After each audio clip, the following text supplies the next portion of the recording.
வணக்கம். நான் லாவண்யா. குஸ்லி ஃபேமிலிக்கு அனைவரையும் வரவேற்கிறேன். 3 மிகச்சிறந்த பெண்மணிகளை பத்தி பேச போறேன். அதே போல அடுத்து இந்த 40க்கும் மேற்பட்ட குழந்தைகளின் அவலநிலை. முதல்ல இந்த 3 சிறந்த பெண்மணிகளை பத்தி பேசிடுவோம். பொய்ஷ்ணவின்னு தமிழக வெற்றி கழகத்துல இருந்து ஒரு அக்கா இங்க இருந்து தாவி அங்க போயிட்டாங்க பாத்தீங்களா. இங்க வந்து எனக்கு ரெகக்னேஷனே இல்ல, எனக்கு பொறுப்பு இல்ல, எனக்கு அது இல்ல, இது இல்லன்னுட்டு திராவிட முன்னேற்ற கழகத்துக்கு போயிட்டு இப்ப அங்க வந்து பெரிய பொறுப்புல இருக்காங்க இல்லையா. அவங்கள வந்து தாங்குன்னு தாங்குறாங்க. அவங்க இல்லாம ஒரு விழாவும் நடக்கிறது கிடையாது. அப்படிப்பட்ட ஒரு அக்கா அங்க பெரிய பொறுப்புல உட்காந்துட்டு இங்க நம்ம தமிழக வெற்றி கழகத்தை பத்தி தேவையில்லாத அவதூறுகளை பரப்பிட்டு சுத்திட்டு இருக்காங்கல்ல. அரசியலுக்கே வரக்கூடாத தகுதி இல்லாத ஒரு ஜென்மமா தான் இவங்கள நான் பாக்குறேன். ஏன் அப்படின்னா, இப்ப நான் அரசியலுக்குள்ள இருக்கேன் அப்படின்னா நான் எல்லாருக்கும் பொதுப்படையா இருக்கணும். எல்லா மக்களுக்கும் பொதுவாதான் பேசணும். நம்ம ஒரு கட்சியை சார்ந்து இருக்கும்போது இன்னொரு கட்சியை சாடுறோம். ஆனா அந்த கட்சியில இருக்கிற மக்கள், பொதுஜன மக்கள், அவங்கள நம்ம பொதுவாதான் பார்க்கணும்ன்றது இந்த அக்காக்கு தெரியல. அதனால அரசியல் புரியல. குழந்தைகளை போய் பாக்குறாங்க. அங்க என்ன பிரச்சனைனாலும் அவங்க போய் அட்மிட் ஆயிருக்காங்க. அந்த 40 குழந்தைகள் அட்மிட் ஆயிருக்காங்க உடம்பு சரியில்லாம. அவங்கள போய் பார்த்துட்டு என்ன ட்வீட் போடுறாங்க அவங்க. மேடம் போட்ட ட்வீட் என்னன்னா, நான் போய் பார்த்தேன், ஊசிக்கு மட்டும்தான் பயமா இருக்குன்னு சொல்றாங்க, மற்றபடி ஜாலியா இருக்கும் சொன்னாங்கன்னு சொல்லி ஒரு மெசேஜை போட்டிருக்காங்க. ஸ்கூல் லெவல்ல தான் இவங்களுடைய அறிவு இருக்குன்றதுதான் இதுல இருந்து தெரியுது. அதனாலதான் இந்த மாதிரி ஒரு ட்வீட்டை போட்டாங்கன்னு நினைக்கிறேன். அடுத்த அக்கா பாத்தீங்கன்னு வச்சுக்கோங்களேன், இந்த நிக்கிதா அக்கா. யாரா இந்த நிக்கிதான்னு நினைக்கிறீங்களா? அஜித்குமார் கொலை வழக்குல குற்றம் சாட்டியதே அந்த நிக்கிதா அக்கா தான். அந்த நிக்கிதா அக்கா என்ன பண்ணாங்க, இவங்க எல்லாம் திருடினாங்க அப்படி ஒரு குற்றத்தை அவங்க மேல வச்சாங்க. அவரை வந்து அடிச்சு துன்புறுத்தி கொலையும் செஞ்சாச்சு. அந்த காவல்துறையினர் 5 பேருக்கும் வந்து இப்ப கேஸ் போயிட்டு இருக்கு. ஆனா குற்றம் சாட்டிய இவங்க இப்ப என்ன சொல்லிட்டாங்க, கேஸ வாபஸ் வாங்கிட்டாங்க. காரணம் என்ன அப்படின்னா, நகை கிடைச்சாலும் கிடைக்கலனாலும் இனிமே ஒரு பிரயோஜனமும் இல்லை. ஏன்னா நம்ம குற்றம் சாட்டிய நபர் இப்ப உயிரோடவே இல்லை. அதனால இது வேஸ்ட். அதனால நான் வந்து இதுக்கு மேல இதை நான் எடுத்துக்க விரும்பல இந்த பேர்டனை. அதனால நான் ஜட்ஜ் கேட்டாரு, ரிட்டர்ன் ஸ்டேட்மெண்டா கொடுக்குறீங்களா கேட்டாரு, கொடுக்குறேன்னு சொல்லிட்டு வந்துட்டேன்னு சொல்றாங்க. ஆனா போன உயிர் தானுங்க. ஒரு விஷயத்த நம்ம ஒருத்தர் மேல குற்றம் சொல்றோம் அப்படின்னா கூட அது ஊர்ஜிதப்படுத்திக்கிட்டு தான் அவங்க மேல குற்றம் சொல்லணும்.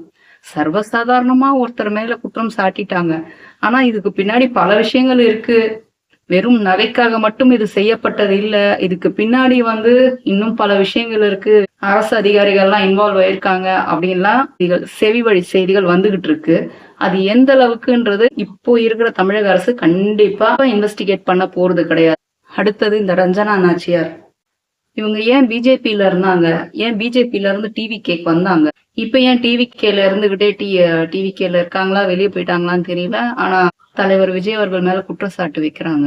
ஏமா, முதல்ல ஒரு கட்சிக்குள்ள வர்றீங்க அப்படின்னா தீர விசாரிச்சுட்டு நம்பிக்கை இருந்தா மட்டும் வாங்க.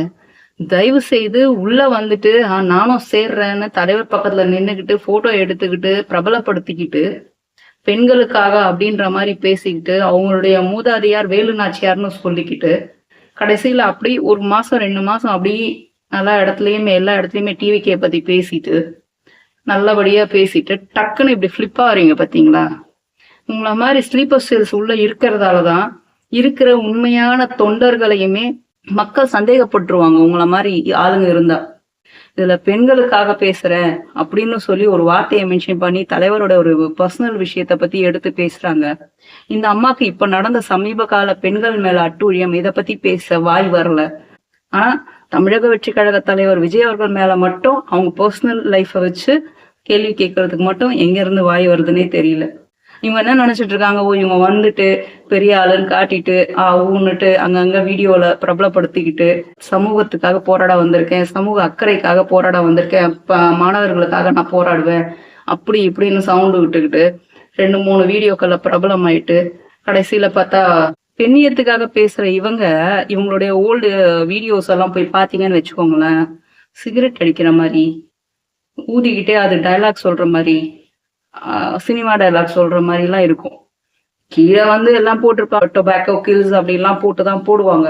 இருந்தாலும் என்ன பொறுத்த வரைக்கும் சிகரெட்ன்றது ஆணுக்கு பெண்ணுக்குன்றது இல்ல, அது யார் பிடிச்சாலும் கேடு கேடுதான். எனக்கு இது எந்த வகையான சமூக முன்னேற்றம்னு எனக்கு தெரியல. இவங்க இந்த மாதிரியான சமூக முன்னேற்றத்தை தான் எதிர்பார்க்கறாங்கன்னா தயவு செய்து தமிழக வெற்றி கழகத்துல இருந்து வெளியே போயிட்டு அவங்களுக்குன்னு ஒரு சமூகத்தை அவங்க வளர்த்துக்கிட்டோம்.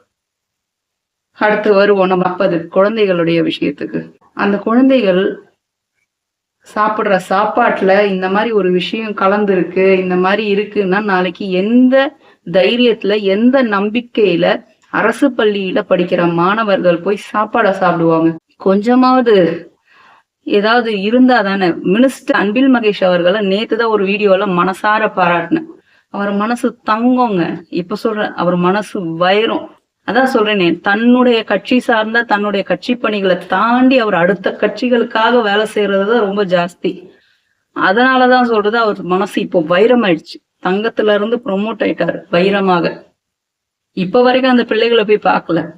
அந்த பிள்ளைகள் உடம்பு தேறி வந்திருக்காங்களா, எத்தனை பேர் டிஸ்சார்ஜ் ஆனாங்க, அவங்க அம்மா அப்பா எல்லாம் கோபத்தின் உச்சத்துல இருக்காங்க, ஹாஸ்பிட்டல்ல கலேபரம் பண்ணிட்டு இருக்காங்க. ஆனா இப்ப வரைக்கும் பள்ளி கல்வித்துறை அமைச்சர் அன்பில் மகேஷ் அவர்கள் இங்க போகல, அங்க போகவே இல்லை. அந்த குழந்தைகளை என்னன்னு கேட்கவே இல்லை. நான் திரும்பி திரும்பி சொல்றது இதேதான். மினிஸ்டர்ஸ் அவங்க பிள்ளைங்களை எல்லாருமே, தமிழக அரசுல யாரெல்லாம் மினிஸ்டர்ஸ் இருக்காங்களோ அவங்க இம்ப்ளிமெண்ட் பண்ற ஒரு திட்டத்தையும் அவங்க முதல்ல டெஸ்ட் பண்ணி பார்க்கட்டும். அவங்க சாப்பாடு போடுறாங்களா, காலை உணவு திட்டம் மதிய உணவு திட்டம்னு போடுறாங்களா, முதல்ல அவங்க குடும்பத்தோட உட்காந்து சாப்பிட சொல்லுங்க. புள்ள குட்டிங்களோட அப்பா அம்மாவோட உட்காந்து அந்த மினிஸ்டர்ஸ சாப்பிட சொல்லுங்க. எல்லா இடத்துலயுமே இது இம்ப்ளிமெண்ட் ஆகணும். அப்பதான் மக்களுக்கு நம்பிக்கை வரும். மக்களுக்கு நம்பிக்கை வந்தாதான் அந்த பிள்ளைகளை அங்க கொண்டு போய் சேர்ப்பாங்க. இப்ப எந்த தைரியத்துல அரசு பள்ளிகளை கொண்டு போய் பிள்ளைகளை சேர்ப்பாங்க சொல்லுங்க பெற்றோர்கள்? ஐயோ அங்க வேணாப்பா, அங்க பள்ளி விழுந்த சாப்பாடை கொடுப்பாங்க. அங்க எந்த மாதிரியான சாப்பாடு கொடுப்பாங்களோ. இன்னொரு அரசு பள்ளியில பாத்தீங்கன்னா பிள்ளைகளை கழிவறைய கழுவ விடுறாங்க. இன்னொரு பள்ளியில பாத்தீங்கன்னா அரசு பள்ளி ஆசிரியர் என்ன பண்றாரு, அவருடைய சொந்த வேலைக்காக பிள்ளைகளை உபயோகப்படுத்திக்கிறாரு. இன்னொரு நியூஸ், இப்போ ஒரு அரசு பள்ளிக்குள்ள எக்ஸாம் எழுத போன 10ஆம் வகுப்பு மாணவிகளை துரத்தி நாய் கடிச்சிருக்கு. ஸ்கூல் கேம்பஸ்குள்ள கேட்டு மூடல போல இருக்கு, உள்ள வந்து கடிச்சிட்டு இருக்கு. வெளியே ஆல்ரெடி நிறைய பேரை பதம் பார்த்துருச்சு. அந்த வெறி நாய் உள்ள வந்து குழந்தைங்களை பதம் பார்த்துருச்சு. அவங்க எக்ஸாம் எழுதாம போய் ட்ரீட்மெண்ட் பார்த்துட்டு வந்து அதுக்கப்புறம் எக்ஸாம் எழுத ஆரம்பிச்சிருக்காங்க. திரும்பியும் ஹாஸ்பிட்டல் போய் ட்ரீட்மெண்ட் பண்ணணும் இந்த எக்ஸாம் முடிஞ்சப்புறம். அவங்க நிலைமை என்னவா இருக்கும்? என்ன சேஃப்டிக்கு பிள்ளைங்களை நாங்க வந்து அரசு பள்ளிகளை அனுப்பணும்னு இது சம்பந்தப்பட்ட அன்பில் மகேஷ் அவர்கள் எல்லாம் பேசணுங்க. அவங்க வந்து கேரண்டி கொடுக்கணும். இல்லம்மா உங்களுக்கு பிரச்சனை இல்ல, நான் முதல்ல இந்த சாப்பாடை சாப்பிடுறேன், என் பிள்ளைய இந்த பள்ளிக்கூடத்துல படிக்க வைக்கிறேன், என் சொந்தக்கார பிள்ளைகளை நான் இதுல படிக்க வைக்கிறேன், பாருங்க நீங்க வந்து படிங்கன்னு சொல்லுங்க. எனக்கு தமிழக முதல்வர் கிட்ட ஒரே ஒரு வேண்டுகோள் மட்டும்தான். அவர் அப்பான்னு கூப்பிடுறதா தாத்தான்னு கூப்பிடுறதா தெரியல. முதலமைச்சர் ஸ்டாலின் அப்பா அவர்களே, ஸ்டாலின் தாத்தா அவர்களே, தயவு செய்து இந்த குழந்தைகளோட அழுகுரல்கள் உங்க காதுக்கு எட்டலையா? இப்ப நடக்கிற அவலங்கள், அந்த 7 வயது குழந்தை, அந்த குழந்தையோட குரல் உங்க காதுல எட்டலையா? அவங்க உங்களுக்கு பேத்தி வயது கிடையாதா? அந்த 2 வயது குழந்தை, அந்த குழந்தையோட அழுகுரல், அது இறக்கும் போது அதோட அழுகுரல், அது எவ்வளவு கஷ்டப்பட்டு இறந்திருக்கும், அந்த அழுகுரல் உங்க காதுக்கு கேட்கலையா? இப்போ 15 வயசு சிறு பைக்ல போகும்போது தவறி விழுந்த குழந்தைய தூக்கிட்டு போய் கூட்டு பாலியல் வன்முறை பண்ணிருக்காங்களே, அந்த 15 வயது சிறுமியோட அழுகு உங்கள் காதல் விழலையா? உங்க எந்த பெண்களோட அழுகுறலும் கதறலும் உங்க காதல விழவே இல்லையா? ஆனா ஸ்டேஜ் ஏறும்போது மட்டும் தமிழ் பெண்கள் வெல்லட்டும், தமிழகம் வெல்லட்டும்னு பேரு போட்டு வெல்லட்டும்ன்றீங்களே. இத்தனை பெண்கள் இங்க கதறிக்கிட்டு இருக்காங்களே, இவங்களுக்கெல்லாம் என்ன சொல்ல போறீங்க? ஸ்டாலின் தாத்தா, ஸ்டாலின் அப்பா, ரொம்ப மரியாதையா தான் நான் பேசுறேன். அப்பா தாத்தானா தவறான விஷயம் கிடையாது. என்ன பண்ண போறீங்க? இவங்களுடைய அழுகுரல் உங்க காது பக்கம் வந்து நைட்ல தூங்கும் போது ரீங்காரம் அடிக்காதா? ஐயோ இங்க ஒரு குழந்தை கத்துறது, இங்க ஒரு குழந்தை அழுகுறது, இங்க ஒரு பெண் கதறது, இங்க ஒரு பெண் வயதான மூதாட்டி 60 வயது மூதாட்டி கதறது, இதெல்லாம் காது கிட்ட வந்து நைட்டு தூங்கும் போது ரீங்காரம் விடாதா? நிம்மதியா தூக்கம் வந்துருமா இதெல்லாம் கேட்கும் போது? தூங்கும் போது இதெல்லாம் நல்லா கேட்காமலா தூங்குறீங்க? அது எப்படி நிம்மதியா தூக்கம் வரும்? தினமும் ஒவ்வொரு இரவும் இதை வந்து நம்மள வந்து பீடிக்காதா இந்த விஷயங்கள்? அது ஏன் தமிழக முதல்வர் ஸ்டாலின் ஐயா அவர்களுக்கு, ஸ்டாலின் அப்பா அவர்களுக்கு, ஸ்டாலின் தாத்தா அவர்களுக்கு ஏன் கேட்கல? அவருக்கு பெண் பிள்ளை இருக்குதானே? ஒரு பெண்ணோட கஷ்டம் என்னன்னு அவருக்கு புரியும் தானே? இன்னும் எத்தனை அவலங்கள் இன்னும் இந்த 15-20 நாட்களுக்குள்ள இந்த எலெக்ஷன் முடியறதுக்குள்ள நாங்க பார்க்கணும். ஒரு பெண் பிள்ளையா நான் உங்ககிட்ட வேண்டி மன்றாடி கேட்டுக்கிறேன். இதுக்கு ஒரு முற்றுப்புள்ளி வைக்க முடியுமா? முடியாதா?